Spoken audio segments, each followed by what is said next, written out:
दोस्तों मैं सूरज कश्यप आपका स्वागत करता हूं आपके अपने YouTube channel easy GK trick with SK classes में। तो दोस्तों आज हम कुछ इम्पोर्टेंट अभ्यारण्य के बारे में बात करने जा रहे हैं।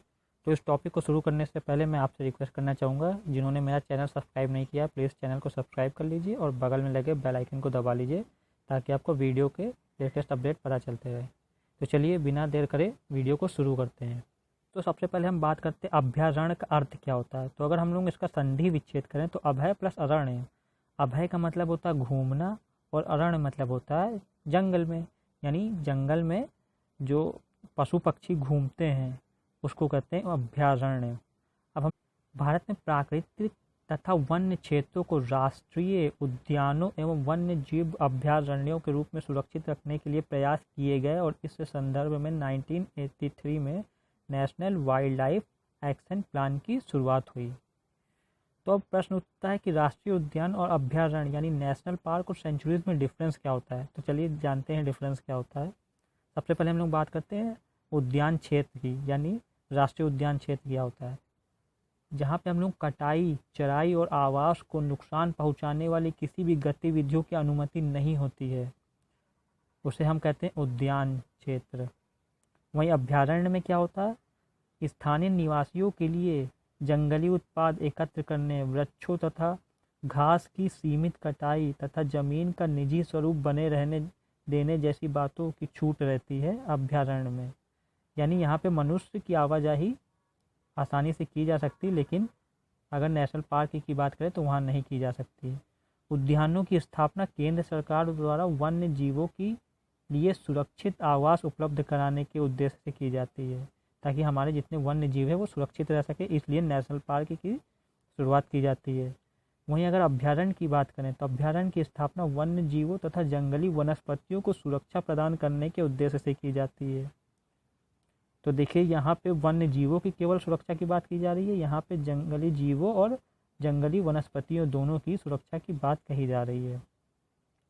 देखिए कुछ राष्ट्रीय वन विहार तथा वन्य जीव जो है वो अभयारण्य भी है, मतलब कुछ नेशनल पार्क ऐसे भी हैं जो सेंचुरीज भी हैं। मतलब जहाँ पे देखिए नेशनल पार्क का मतलब क्या, वहाँ पे कोई आवाजाही नहीं हो सकती है, लेकिन कुछ ऐसे छोटे मोटे जगह हैं जहाँ पे आवाजाही कर सकते हैं।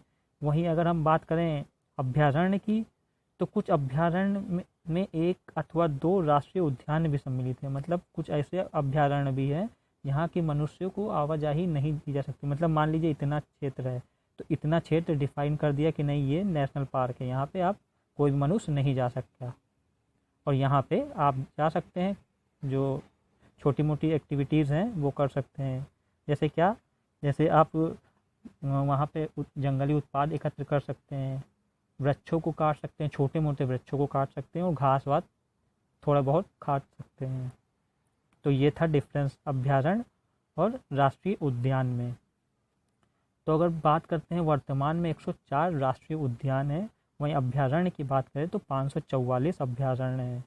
और दोस्तों अभयारण्य में राष्ट्रीय उद्यान, समुद्री राष्ट्रीय उद्यान यानी मरीन नेशनल पार्क भी गिने जाते हैं। तब मिला के 544 वन्यजीव अभयारण्य होते हैं। अब देखते हैं कि कौन कौन से इम्पोर्टेंट अभयारण्य हैं जो एग्जाम में अक्सर। तो बात करते हैं सबसे पहले पलामू अभयारण्य की, जो कि झारखंड में है। यहाँ हाथी, हिरन, तेंदुए, सांभर और जंगली सुअर होता है। तो दोस्तों यहाँ पे अक्सर ये केवल लोकेशन पूछा जाता है और नाम और लोकेशन ये मैच करने के लिए आ जाता है, बस इस टाइप के पूछे जाते हैं। ये वन्यजीव प्राणी बहुत ही कम ही रेयर केस में ही पूछे जाते हैं। तो आपको ये दोनों ज़रूर याद करना है, एक तो इसकी लोकेशन क्या है और ये क्या कहाँ पे सिचुएटेड है। तो देखते हैं, पलामू अभयारण्य झारखंड में है। डालमा वन्यजीव अभयारण्य झारखंड में है, ये भी हाथी, हिरन, तेंदुए, भालू और जंगली सुअर के लिए फेमस है। हजारीबाग वन्यजीव अभयारण्य बहुत इंपॉर्टेंट है, हजारीबाग बहुत बार एग्जाम में पूछा गया है, ये भी झारखंड में है। ये चीता, भालू, तेंदुआ, चीतर और सांभर के लिए फेमस है। कैमूर वन्यजीव अभयारण्य बिहार में है। गिर राष्ट्रीय उद्यान बहुत इंपॉर्टेंट गुजरात में है। इसके सामने देखिए दोस्तों मैंने ये सब लिस्ट भी लिख रखी है, आप चाहिएगा तो ये नोट डाउन कर लीजिए। अब बात करते हैं नल सरोवर अभ्यारण्य गुजरात में, ये भी बहुत ही इंपॉर्टेंट है। जिम कार्पेट राष्ट्रीय उद्यान जो कि पहला राष्ट्रीय उद्यान माना जाता है, उत्तराखंड में है। दुधवा राष्ट्रीय उद्यान उत्तर प्रदेश में, और चंद्रप्रभा अभ्यारण्य, देखिए उत्तर प्रदेश में केवल 2 ही हैं, दुधवा और चंद्रप्रभा, इसलिए ये बहुत इंपॉर्टेंट हो जाते हैं। और अगर यूपी का आप एग्ज़ाम दे रहे हैं तो इस वजह से ये भी इंपॉर्टेंट हो जाएंगे। बांदीपुर राष्ट्रीय उद्यान कर्नाटक में है। भद्रा अभ्यारण्य कर्नाटक में, सोमेश्वर अभ्यारण्य कर्नाटक में, तुंगभद्रा अभ्यारण्य कर्नाटक में। पाखाल वन्य जीव अभ्यारण्य आंध्र प्रदेश में, ये कब एग्ज़ाम में अभी तक नहीं आया है। कावला वन्य जीव अभ्यारण्य आंध्र प्रदेश में है। मानस राष्ट्रीय उद्यान बहुत इंपॉर्टेंट, बहुत हजारों बार क्वेश्चन एग्जाम में आया होगा। काजीरंगा राष्ट्रीय उद्यान असम में है, ये एक सींग वाले गेंडे के लिए फेमस है।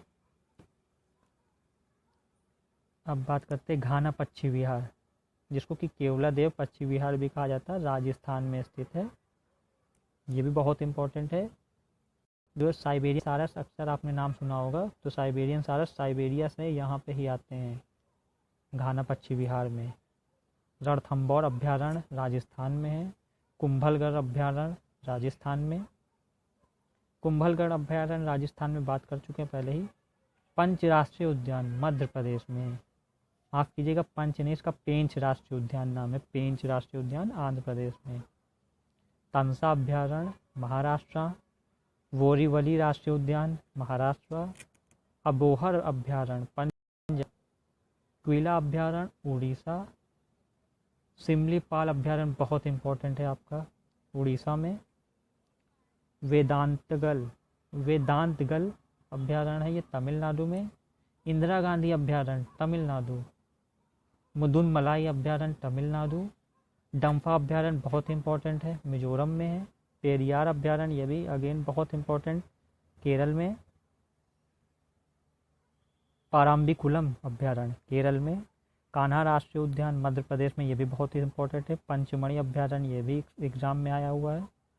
टाचिंगम राष्ट्रीय उद्यान जम्मू एंड कश्मीर। किश्तवाड़ राष्ट्रीय उद्यान जम्मू एंड कश्मीर। बांधवगढ़ राष्ट्रीय उद्यान मध्य प्रदेश। नागरहोल राष्ट्रीय उद्यान कर्नाटक में। तो ये तो थे कुछ इम्पोर्टेंट अभ्यारण्य जो एग्ज़ाम में अक्सर पूछे जाते हैं।